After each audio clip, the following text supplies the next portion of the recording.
नमस्कार दोस्तों, स्वागत है आप सभी का अपने प्यारे यूट्यूब चैनल पीसीएस बाबा में। दोस्तों, आज के लेक्चर में हम पढ़ेंगे झारखंड का बजट, जो कि आपका बहुत ही डिमांडिंग वीडियो था। आपने बहुत दिन से मैसेज किया था कि सर इस पर एक लेक्चर बना दो, तो मैंने कोशिश किया कि बहुत ही कम टाइम में मैक्सिमम जितना अधिक से अधिक आपको कंटेंट दे सकूँ, जो कि एग्जामिनेशन में आपके लिए बहुत इंपॉर्टेंट होगा। झारखंड के जितने भी एग्जामिनेशन हैं उसमें इससे क्वेश्चन आएंगे ही आएंगे, तो इसको आपको कंप्लीट कर लेना है। साथ ही सबसे खास बात है कि ये बाईलिंगुअल है, मतलब इंग्लिश के बच्चे या फिर हिंदी मीडियम के बच्चे दोनों के लिए ये उतना ही यूज़फुल वीडियो है। और साथ में अगर आप इस चैनल पे नए हो तो प्लीज़ इस चैनल को सब्सक्राइब कर लो, अधिक से अधिक दोस्तों के साथ शेयर करो, क्योंकि यही मुझे मोटिवेट करता है आपके लिए इस तरह के अच्छे अच्छे वीडियोज़ लाने का। तो आप कॉपी पेन लेके बैठ जाओ, मेरे साथ लिखते जाओ।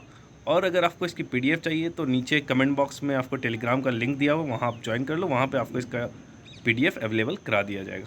तो दोस्तों, शुरू करते हैं हम झारखंड बजट 2022-23 का।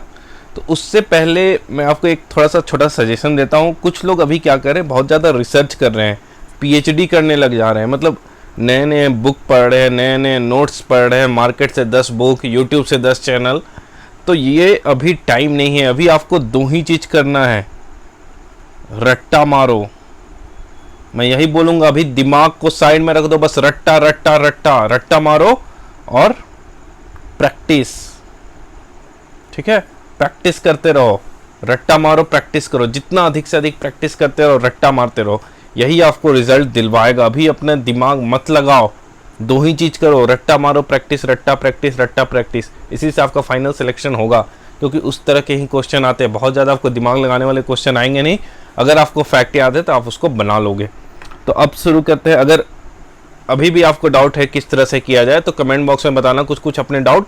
मैं उसके रिगार्डिंग 1-2 दिन में वीडियो बना दूंगा, अगर आपके डाउट आए तब। ठीक है, अब शुरू करते हैं झारखंड बजट 2022-23। देखिए, बजट आपने इससे पहले भी बहुत जगह से पढ़ा होगा, बहुत सारे यूट्यूब चैनल है या फिर बुक है, तो ठीक है, आपने पढ़ा है तो रिवाइज कर लेना। लेकिन अभी जो मैं आपको कंटेंट दे रहा हूँ ना, ये एकदम रामबाण कंटेंट है। मतलब इस टॉपिक को आप छोड़ ही नहीं सकते। जितना मैं कंटेंट दे रहा हूँ उतना आपको रटना ही होगा, उतना पढ़ना ही होगा। और मैंने कोशिश किया कि कितना कम से कम और जितना ज़्यादा इंपॉर्टेंट चीज़ को सब एक वीडियो में डाल दूँ, तो वो मैंने इसमें डाल दिया है। चलिए अब शुरू करते हैं। तो इस बार का जो बजट है वो प्रेजेंट किया हमारे जो फिनांस मिनिस्टर है रामेश्वर उरांव, उन्होंने किया। और ये उन्होंने तीसरी बार किया। ठीक है, एग्जाम में पूछते हैं कि उन्होंने कितने टाइम किया, तो ये तीसरी बार था उनका जो बजट था। उसके बाद आपसे पूछा जा सकता है कि रामेश्वर उरांव जो है उनका विधानसभा क्षेत्र क्या है, तो वो लोहरदगा विधानसभा क्षेत्र से आते हैं। ठीक है, और इस बार को जो बजट प्रेजेंट किया गया ना, ये 3 मार्च 2022 को प्रेजेंट किया गया। ठीक है, बजट इन्होंने प्रेजेंट किया 3 मार्च 2022 को। और इस बार का जो बजट था, अगर बजट मैं बात कर रहा हूँ, तो बजट होता क्या है, जैसे आपके घर में चलता है, आप बोलोगे मम्मा साइकिल ले दो, बाइक ले दो, माँ बोलेगी घर का बजट गड़बड़ाया हुआ, अगले साल ले दूंगी। तो जिस तरह आपने घर को मैनेज करते हो ना, यही खेला जो अगर स्टेट लेवल पे हो रहा तो स्टेट का बजट, अगर यूनियन लेवल पे हो रहा तो यूनियन का बजट। कुछ और नहीं है। घर में जैसे आपका खर्चा चलता है सुबह से शाम महीने का, उसी तरह स्टेट का और सेंट्रल का भी चलता है। ठीक है, बस टर्मिनोलॉजी उसमें चेंज हो जाएगी, लेकिन उतना भी डेप्थ में नहीं जाना, अभी आपको फैक्ट बस याद रखना है। तो इस बार का जो बजट प्रेजेंट हुआ वो हुआ 1,01,101। ठीक है, आपको दिख रहा होगा 1,01,101 करोड़ का। ठीक है, 101 करोड़। ठीक है, अब ये जो बजट है 2022 में जो बजट प्रेजेंट हुआ, तो वो 2021-22 में भी इससे पहले ही बजट आया होगा। हर साल बजट आता है। तो ये वाला जो बजट था ना, पिछले साल के तुलना में 10.76%, मतलब लगभग 10.5%, 10.76% ज़्यादा था इस बार का बजट। ठीक है, अगर रुपये में बात करें तो 9,824 करोड़ रुपया ज़्यादा था पिछले बार के बजट के कंपैरिजन में। ठीक है, अब हम बात करते हैं 2 मार्च को एक और चीज़ आया था, वो था third supplementary budget. Supplementary budget क्या होता है ना, कि अगर आपने बजट प्लानिंग किया, बजट क्या होता है, एक प्लानिंग होता है कि इतना हम खर्चा करेंगे, खर्चा बढ़ भी सकता है, तो आप बोलोगे मुझे और खर्चा चाहिए, तो उसी के लिए सप्लीमेंट्री बजट आता है, जिसे हम हिंदी में अनुपूरक बजट बोलते हैं। तो सप्लीमेंट्री जो बजट आया था वो कितने का आया था, वो आया था 2,698.14 करोड़। ठीक है, इतना तक याद रखना।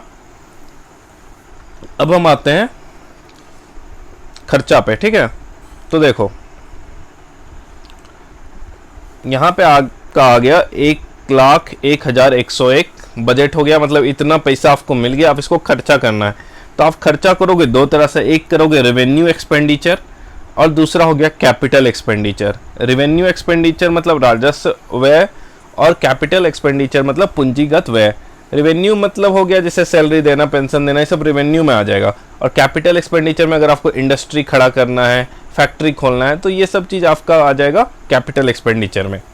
तो रेवेन्यू एक्सपेंडिचर में इस बार जो खर्चा किया जा रहा वो किया जा रहा 76,273.30 करोड़, ठीक है, 76,273 करोड़, याद रखना 76,273 करोड़ आपका रेवेन्यू एक्सपेंडिचर में खर्चा होगा, ठीक है। यहाँ पॉइंट है, एग्जैक्ट डाटा कितना है 76,273.30, ठीक है। अब उसके बाद हम आते हैं कैपिटल एक्सपेंडिचर मतलब पूंजीगत व्यय में।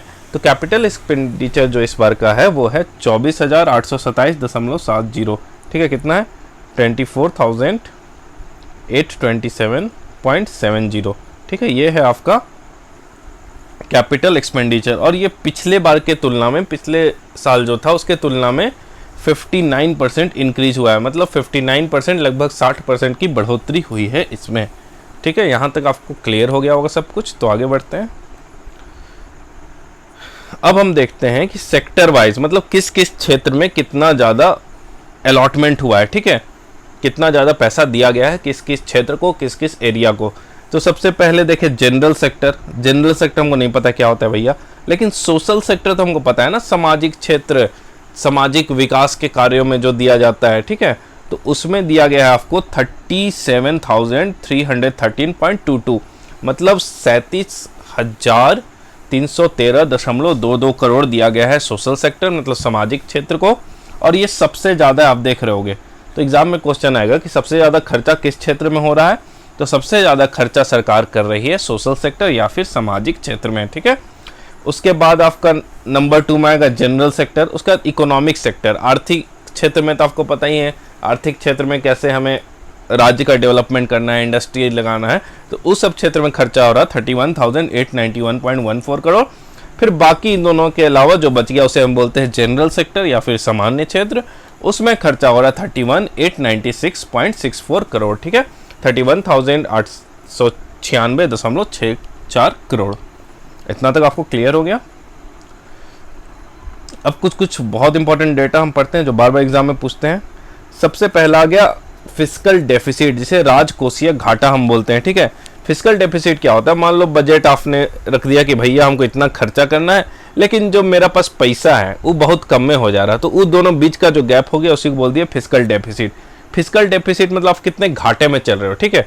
आप खाने का समोसा, आपके पास है 5 रुपया, समोसा वाले ने रेट लगा दिया 8 रुपया, आपको डेफिसिट हो गई 3 रुपए की, ठीक है। तो यही बच्चा वाला टर्म में समझ लो फिस्कल डेफिसिट। तो फिस्कल डेफिसिट जो है वो इस बार है 11,286.47, ठीक है, 11,286.47 करोड़, सब करोड़ में बात हो रही है। तो इतना आपका राजकोषीय घाटा या फिर फिस्कल डेफिसिट है।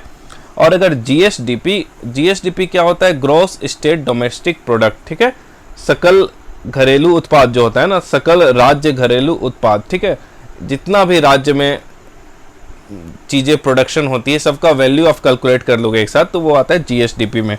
तो ये है आपका 2.81% ऑफ जीएसडीपी, याद रखना। और स्टेट को टारगेट किया गया है कि आप अपना फिस्कल डेफिसिट 4% से कम रखो। फिस्कल डेफिसिट मतलब घाटा हो गया, घाटा अगर बहुत ज़्यादा आप कर दोगे उसका मतलब तो एक ही चीज़ हुआ ना कि कर्जा लेके घी खाते रहो, हमेशा अपनी पैर उतना ही पसारो ना जितना चादर है। तो यही टारगेट दिया गया है कि 4% उसे आप करके रखो।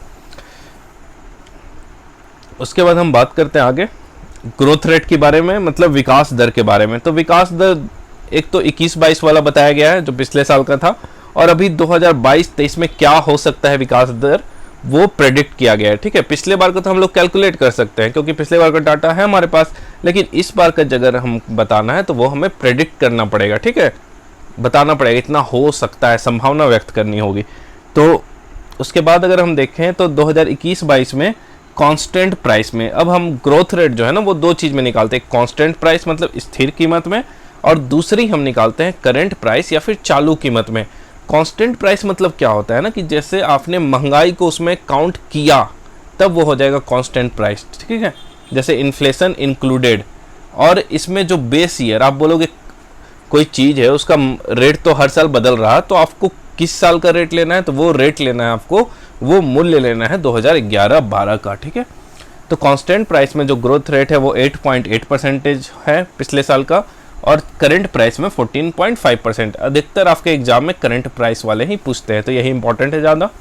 उसका 22-23 का जो संभावना व्यक्त की गई है, कांस्टेंट प्राइस पे जो हमारा ग्रोथ रेट है, विकास दर, मतलब इतने रेट से हमारी जो इकोनॉमी अर्थव्यवस्था है वो ग्रो करेगी झारखंड की।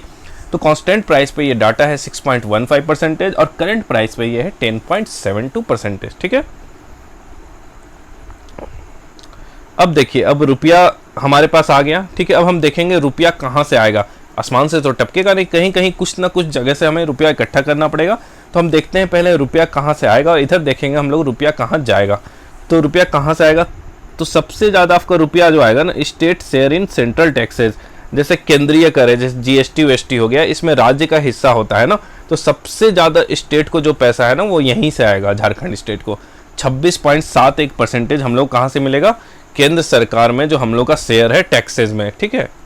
उसका दूसरे नंबर में आता है स्टेट ऑन टैक्सेस। स्टेट जो है, राज्य खुद का भी तो टैक्सेस ले रहा है ना, जैसे पेट्रोल पे राज्य अपना भी टैक्सेस लेता है, तो वो सब मिला के 24.58% हो गया दूसरे नंबर में। और तीसरा नंबर है लोन, मतलब उधारी, या तो सेंट्रल से उधारी ले लो या कहीं और से उधारी ले लो, तो वो सब मिलके हो जाता है आपका तीसरे नंबर पे। और 4-5 है, लेकिन इंपॉर्टेंट आपको टॉप 3 ही याद रखने हैं, ठीक है। फिर रुपया कहाँ से आएगा ये तो हमने देख लिया। सबसे ज़्यादा हमें सेंट्रल गवर्नमेंट के टैक्सेस से मिलेगा, दूसरा हमें मिलेगा जो राज्य सरकार खुद की टैक्सेस लेती है उससे, और तीसरा हमें मिलेगा जो उधारी हम लोग हाथ फैला फैला के मांगेंगे, ठीक है। अब आ गया रुपया कहाँ जाएगा, तो सबसे ज़्यादा झारखंड सरकार ने अच्छी पहल की है कि सबसे ज़्यादा जो रुपये है वो भेज रही है शिक्षा विभाग में, ठीक है। ये अच्छी खुशखबरी है। शिक्षा विभाग में सबसे ज़्यादा पैसा जाएगा 13.54%, 13.54। उसके बाद जाएगा हमारा पंचायत एंड रूरल डेवलपमेंट, मतलब ग्रामीण विकास या फिर पंचायती राज व्यवस्था जो होता है, उसमें आपको सबसे ज़्यादा पैसा जाएगा दूसरे नंबर में 12.59%। और हेल्थ एंड ड्रिंकिंग वाटर, मतलब स्वास्थ्य और पेयजल विभाग में जाएगा 9.57%। इतना तो खर्चा दिखाया जा रहा, पर क्या सच में इतना पहुंचता है आम लोगों तक, ये सोचने की बात है। उसके बाद कुछ इंपॉर्टेंट अगर आपसे पूछ दिया एग्रीकल्चर में कितना खर्चा होगा, तो 4091 करोड़, अगर पंचायती राज में 2015 करोड़, ठीक है। डाटा बहुत सारे हैं, लेकिन हमें उनमें से ही देखना है कि जिससे हमारा काम बन जाए, ठीक है। अब हम आते हैं स्कीम्स, बहुत इंपॉर्टेंट है ये, आपका घुमा फिरा के हर जगह से क्वेश्चन पूछ देंगे, ठीक है। बजट में इन सब योजनाओं की घोषणा की गई है, तो कौन कौन से योजना है। सबसे पहला हो गया हमारे गुरुजी क्रेडिट कार्ड स्कीम। गुरुजी किचन भी शुरू हुआ था पिछले बार। गुरुजी किन्हें बोला जाता है, तो शिबू सोरेन जो है उनको गुरुजी बोला जाता है, ठीक है। तो गुरुजी क्रेडिट कार्ड स्कीम की शुरुआत की गई है। इसमें क्या होता है, गरीब जो बच्चे हैं उन्हें हायर स्टडीज, मतलब वो अगर आगे की उच्च शिक्षा, आगे की पढ़ाई करना चाहते हैं तो उन्हें लोन दिया जाएगा, कर्ज दिया जाएगा कि आप गरीब बच्चों पढ़ाई लिखाई करके झारखंड का राज्य मतलब नाम रोशन करो, ठीक है। उसके बाद दूसरा हो गया पल्सेस दाल, एक योजना शुरू की गई है, उसका नाम है दाल वितरण योजना। इसमें क्या होगा आपको कि आपको 1 रुपये में 1 केजी दाल मिल जाएगा, ठीक है। 1 रुपये में 1 केजी दाल लो और मजे काटो। तीसरा है गोधन न्याय योजना। गोधन न्याय योजना क्या है कि गाँव में जो गरीब किसान हैं तो उनके पास तो गाय रहती है, बहुत सारी गाय ऐसी होती है जो दूध नहीं देती है, तो उन सब गाय को किसान क्या करेगा, त्रस्त हो जाएगा कि भैया इसको खिला रहे, दूध भी नहीं दे रही, हम तो बर्बाद हो गए, तो उसे अंत में बेचने उचने में पड़ जाता है। तो इसलिए सरकार ने क्या किया है कि आप से हम गोबर खरीदेंगे, ठीक है। सरकार क्या करेगी, जो किसान है उनसे गोबर खरीदेगी और उसके मदद से बायोगैस बनाएगी, ठीक है। तो उसी योजना को हम बोलते हैं गोधन न्याय योजना, ठीक है। उसके बाद चौथा है 100 यूनिट फ्री इलेक्ट्रिसिटी। सरकार ने क्या बोला है कि जितने भी गरीब लोग हैं और किसान लोग हैं उन्हें हम 100 यूनिट मुफ्त की बिजली देंगे, ठीक है, ताकि उनके ऊपर बर्डन ना पड़े कि वे खेती उती कर रहे हैं तो उनका खर्चा वर्चा उससे निकल जाए, ठीक है। उसके बाद है PMAY, मतलब प्रधानमंत्री आवास योजना जो है, उसमें पहले क्या जो फंड दिया जाता था उससे उतनी ज़्यादा रूम नहीं बन सकती थी, तो सरकार ने बोला कि भैया अब आपका फैमिली बड़े हो रहे हो तो आपको कुछ और पैसा देते हैं, आप एक और एक्स्ट्रा रूम बना लो, ठीक है, और उसमें मज़े करो। तो सरकार ने दे दिया एक्स्ट्रा रूम के लिए स्टेट फंड, कितना बोला भैया 50,000 लो और मज़े करो तुम एक्स्ट्रा रूम अपना बनवा लो। तो इसी को बोलते हैं हम लोग स्टेट फंड में दिया गया है।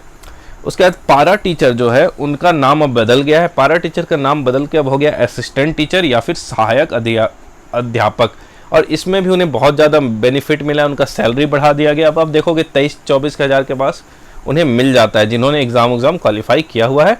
साथ ही उनकी नौकरी भी नहीं छीनी जाएगी, 60 साल तक आराम से वो काम कर सकते हैं। अब देखो उसका नेक्स्ट योजना है हमारा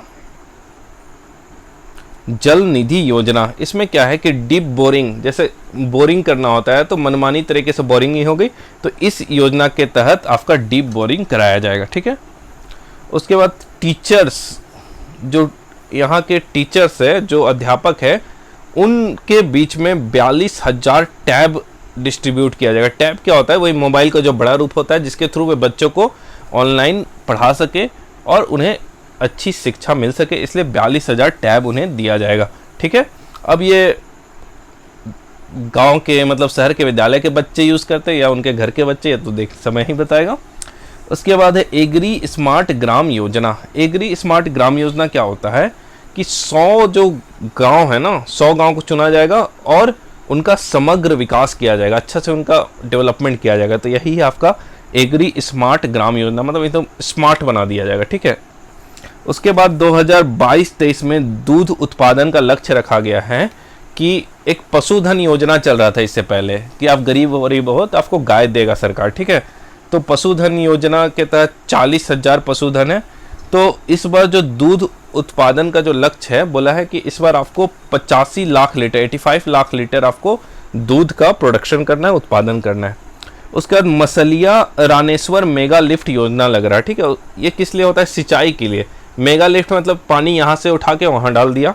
तो मसलिया रानेश्वर मेगा लिफ्ट योजना कहाँ पे है? दुमका में चल रहा है ये, और इसमें 1204 करोड़ लगभग खर्चे हो गए हैं, होंगे खर्चे, और ये सिंचाई की सुविधा देगा जिससे किसान अच्छे से सिंचाई कर सकेंगे और खेती कर सकेंगे। उसके बाद हम बात करते हैं तारामंडल की स्थापना, ठीक है। देवघर और दुमका में की जा रही है आपके तारामंडल की स्थापना, याद रखना। फिर मेडिको सिटी एक बनाया जा रहा है, मेडिकल की अच्छी खासी फैसिलिटी वहाँ डेवलप की जाएगी। ये आपका बनाया जा रहा है रिनपास काके में। आप देखोगे रांची में जो काके है रिनपास के पास, तो वहीं रिनपास काके में रांची में आपका मेडिको सिटी बनाया जा रहा है। ये पीपीपी मोड में बनाया जाएगा। पीपीपी मतलब पब्लिक प्राइवेट पार्टनरशिप, मतलब कुछ प्राइवेट प्लेयर भी इसमें आएंगे, कुछ स्टेट गवर्नमेंट भी देगा और सब मिलके इसको बनाएंगे। उसके बाद है नल से शुद्ध पेयजल, मतलब टैप वाटर कनेक्शन।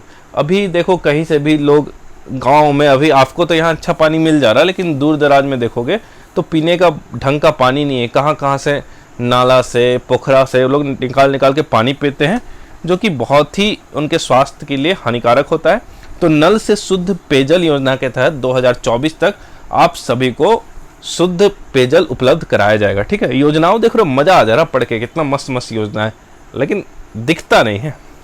उसके बाद हो गया मुख्यमंत्री सारथी योजना। मुख्यमंत्री सारथी योजना क्या है? सारथी क्या हो गया? जो रथ पे बैठ के आपको आगे ले जाएगा, ठीक है। तो मुख्यमंत्री सारथी योजना में क्या है? गवर्नमेंट जो है वो आपको एग्जामिनेशन की तैयारी करवाएगी, ठीक है। मतलब प्रतियोगिता एग्ज़ाम की आप तैयारी करो और उधर से पेपर लीक भी करवा देगी, तो सब तो अलग बात है। चलो, तो मुख्यमंत्री सारथी योजना जो है वो प्रतियोगिता परीक्षा की तैयारी के लिए है। और इसके एक चीज़ और याद रखना, रांची में ना रीडिंग रूम खोला जा रहा है, जहाँ की अगर बच्चे आप इधर उधर घर में पढ़ने में डिस्टर्बेंस हो रही, तो रांची में सरकार आपके लिए खोल रही है रीडिंग रूम, जहाँ आप बैठ के आराम से पढ़ सको। तो इस तरह की अगर योजना पूरी तरह से लागू हो जाती है तब मतलब बहुत ही अच्छा होगा। एक योजना इतना अच्छा है कि अगर इसको 100% 80% भी लागू कर दिया गया ना तो पूरा झारखंड बदल जाएगा। उसके बाद एक इम्पॉर्टेंट है मराम गोमके जयपाल सिंह मुंडा योजना, ठीक है। बहुत इंपॉर्टेंट योजना है, छात्रवृत्ति योजना है, और इससे क्वेश्चन मुझे लग रहा है इस बार जरूर आएंगे, तो इसको और डिटेल में पढ़ लेना आप लोग। पहले क्या होता था ना, इसके तहत जो एसटी हैं, ठीक है, मतलब अनुसूचित जनजाति के जो लोग हैं, उन्हें हायर एजुकेशन के लिए उन बच्चों को बाहर भेजा दिया जाता था, ठीक है। विदेश में भेजा जाता था, यूनाइटेड किंगडम में और नॉर्दर्न आयरलैंड में, ठीक है। लेकिन अब क्या हुआ, अब इस कैटेगरी में एससी, ठीक है, अनुसूचित जाति, फिर ओबीसी अत्यंत जो पिछड़ा वर्ग है, उसके बाद माइनॉरिटी, अब इन तीनों लोग को भी ये जो मरांग गोमके जयपाल सिंह मुंडा परदेशीय छात्रवृत्ति योजना था, स्कॉलरशिप था, इसमें इन लोगों को भी इंक्लूड कर दिया गया है। याद रखना, पहले बस एसटी के लिए था, अब एससी, ओबीसी और माइनॉरिटी को इसमें इंक्लूड कर दिया गया। ठीक है, तो इसमें 10 बच्चे तो एसटी के जाएंगे, वो तो कंफर्म है, और 15 बच्चे जो है ना ये तीनों के मिला के जाएंगे। तो टोटल अब 25 बच्चे जाएंगे विदेश में पढ़ाई करने के लिए, झारखंड का नाम रोशन करने के लिए। ठीक है, और विदेश में ये कहाँ जाएंगे, तो यूनाइटेड किंगडम और नॉर्दर्न आयरलैंड में जाएंगे। और टोटल 31 सब्जेक्ट है। ठीक है, जिसमें आप जाके वहाँ पे पढ़ाई कर सकते हो, मास्टर डिग्री कर सकते हो, और वहाँ मुफ्त में आपको खाने पीने सब चीज़ की सुविधा मुफ्त है। मज़े से बस पढ़ाई में ध्यान दो आप। ठीक है, उसके बाद देखो गोला और रामगढ़ में, मतलब गोला रामगढ़ में ही पड़ता है, वहाँ डिग्री कॉलेज खोली जाएगी। ठीक है, इंपॉर्टेंट फैक्ट है। फिर इंडस्ट्रियल कम लॉजिस्टिक पार्क आपको खोला जाएगा साहेबगंज में। ठीक है, इंपॉर्टेंट है। उसके बाद मॉडर्न सिटी बस, मतलब आधुनिक जो शहर के लिए बस होता है उस तरह के बसेस आपकी चलेंगे रांची, धनबाद और जमशेदपुर में। साहेबगंज में प्रस्ताव रखा गया है कि साहेबगंज में भी हमें एयरपोर्ट खोलना चाहिए, तो याद रखना। उसके बाद बाइक एम्बुलेंस एक सुविधा शुरू की गई है, किसके लिए, पीवीटीजी मतलब क्या होता है, particularly vulnerable tribal group, English वाले लिख लेना, पार्टिकुलरली वल्नरेबल ट्राइबल ग्रुप, जिसका मतलब है अत्यंत कमजोर जनजातीय समुदाय। ये क्या होता है, कुछ जनजाति, आप तो कुछ लोग को ही देख रहे हो ना जो शहर से जुड़े हुए हैं, कुछ जनजाति जो है उनकी दशा बहुत ही बेकार रहती है। मतलब उन्हें खाने के ढंग के खाने नहीं होते, जंगल के ही पेड़ पत्ते खा के रहते हैं, पीने को ढंग का पानी नहीं होता है, जिसके चलते वो बीमारी के शिकार होते हैं और शहर तक पहुंच भी नहीं पाते, उनका इलाज भी नहीं हो पाता है। तो ये सब को ध्यान में रखते हुए एक बाइक एम्बुलेंस शुरू किया गया है पीवीटीजी के लिए। ठीक है, उसके बाद सिद्धो कानू यूथ क्लब शुरू किया गया है, स्पोर्ट्स के खेल को और भी मतलब प्रोत्साहन देने के लिए सिद्धो कानू यूथ क्लब शुरू किया गया है। फिर आपके रांची में खोला जाएगा स्टेट लेवल कल्चरल सेंटर। ठीक है, आपके रांची में खोला जाएगा राज्य स्तरीय सांस्कृतिक केंद्र। उसमें क्या होगा, झारखंड के जितने भी नृत्य हो गए, कला हो गया, सबका एक म्यूजियम टाइप का बनाया जाएगा, वहाँ आप जाके सीख भी सकते हो और उसका प्रदर्शन भी कर दिया जाएगा बाहर और। ठीक है, उसके बाद प्रेस क्लब खोला जा रहा है आपका देवघर और धनबाद में खोला जाएगा।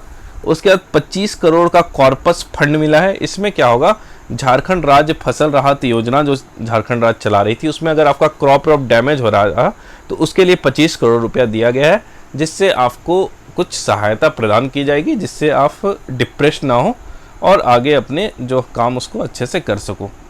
तो बजट में हमने इतना ही कवर किया। आगे अगर आपको कुछ और लेक्चर चाहिए तो बताना, उसके अनुसार हम वीडियो बनाएंगे। और कमेंट में करना कि आपको ये वीडियो कैसा लगा, और पढ़ते रहो, बढ़ते रहो। जय हिंद दोस्तों।